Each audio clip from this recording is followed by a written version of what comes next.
After World War II, the world said never again. Never again turned into happened again on April 7th, 1994, when the order was given for the Hutu extremists to exterminate all Tutsis and moderate Hutus. Why did this happen? It started when Germany was assigned the area that became Rwanda at the Berlin Conference.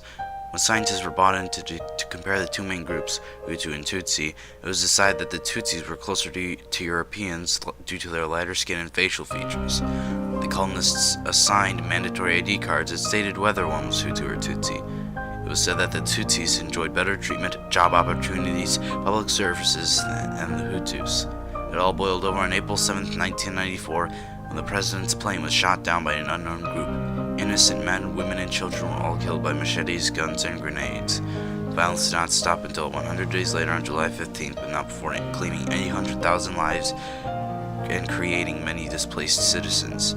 Those who chose to stay in Rwanda had to deal with heavy infrastructural damage, losing water, medical supplies, and qualified staff.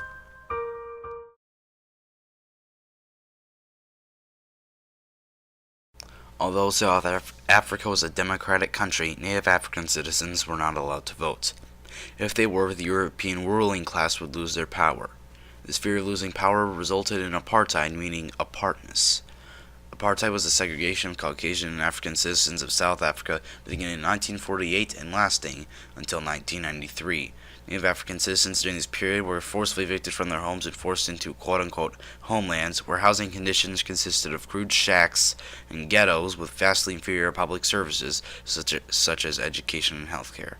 This was done by the politically powerful minority to cement their power, as they were afraid of losing it. Many opposed apartheid. One of the most influential was Nelson Mandela. Nelson Mandela led peaceful protests throughout South Africa and became a symbol for change. Nelson Mandela was thrown in jail in 1964 and released in 1990 and was soon elected president.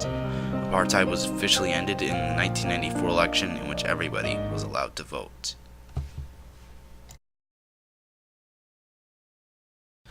The Darfur genocide began in February 2003. What would follow were years of atrocities. The two main groups in the Darfur conflict are the African rebel groups and the Sudanese government. The conflict had its beginnings in 1991 when allegations were made that the Sudanese government was creating a system of apartheid between Arab and non-Arab citizens. In 2003, rebel groups attacked government installations and military bases, hoping to send a message to the Sudanese government. The government retaliated through ethnic cleansing campaigns of the Janjaweed, a combination of the words for man, gun, and horse. Reports were that villages were initially bombed, then hit with machine gun fire from helicopters, and the Janjaweed were sent in to finish the job. The Janjaweed committed unthinkable atrocities. These include killing parents in front of their children and raping women as young as 6 years old. All of these actions were intended to wipe out all Africans.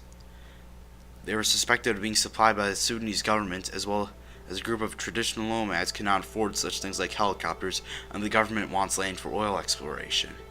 These attacks have calmed down but not gone away. Just last month, a mass rape of over 200 women and girls occurred.